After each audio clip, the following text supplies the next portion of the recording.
Just climbed from there to here and I'm already winded. Holy cow. This is not easy climbing. I had never noticed this before. Do you see what I'm seeing? Somebody built a patio platform down here with the basis of it being tires. Golly only knows how long ago. I would put that in the 1960s. Look at how flattened the tires get under pressure over time, because I don't think that these are bicycle tires. I think, well, they might be motorcycle tires at most, but I think they're regular tires. They might be motorcycle tires.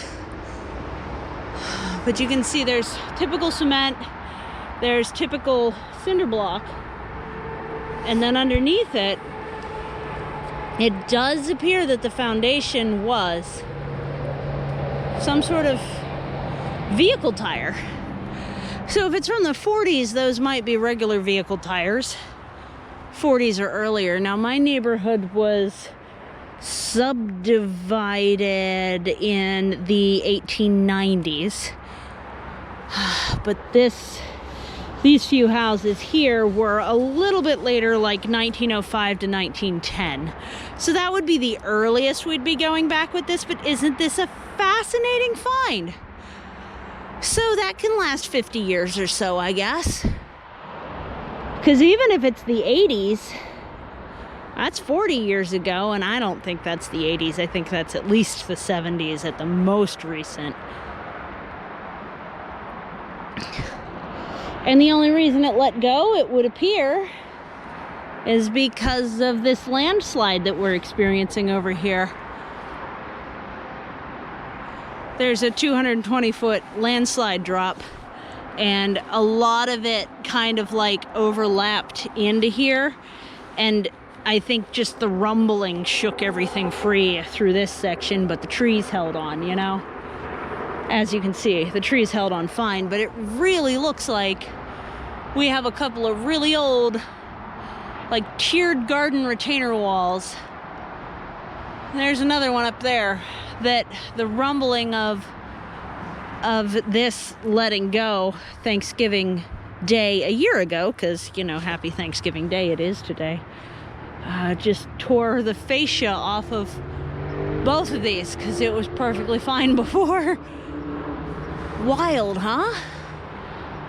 Absolutely wild. So I'm gonna finish climbing up there. And in my climb just from there to here, I needed both hands. See, the soil is kind of loose, and I don't want to loosen it up any more than it's already been loosened. Oh, if I'd been paying attention, there's pots down there. But that said, I don't know how I would possibly pull them up here anyway. They're the size I would want.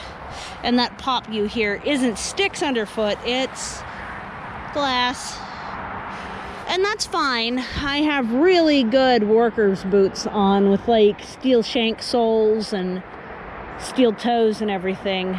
So I'm fine, but it is an experience. I love steel toes. I love workers' boots. I didn't like intend to go buy them the day I went, but I shall intend for every day forward. These are the best. So, yeah, here's what's going on here.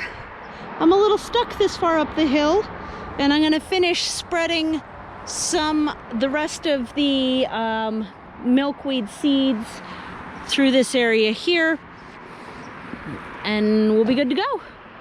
Most of these are invasives surrounding me.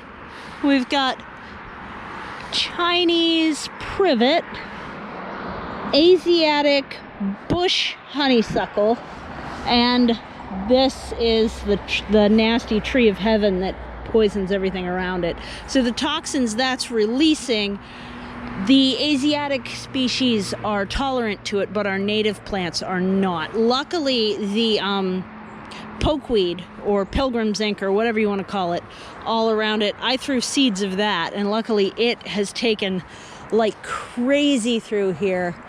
in spite of just such a record drought year, it's done fine. I don't really see a whole lot of survival rate on my cuttings, though. I see 2 cuttings sitting there, but I don't know if they're alive still or not. So we'll have to look in the spring, because, you know, dormant versus dead, it's a little hard to tell without disturbing its roots and then making it dead if it was alive. But yep, yay, landslide is recovering. Now I just have to get myself out of this predicament. See you soon. Take care.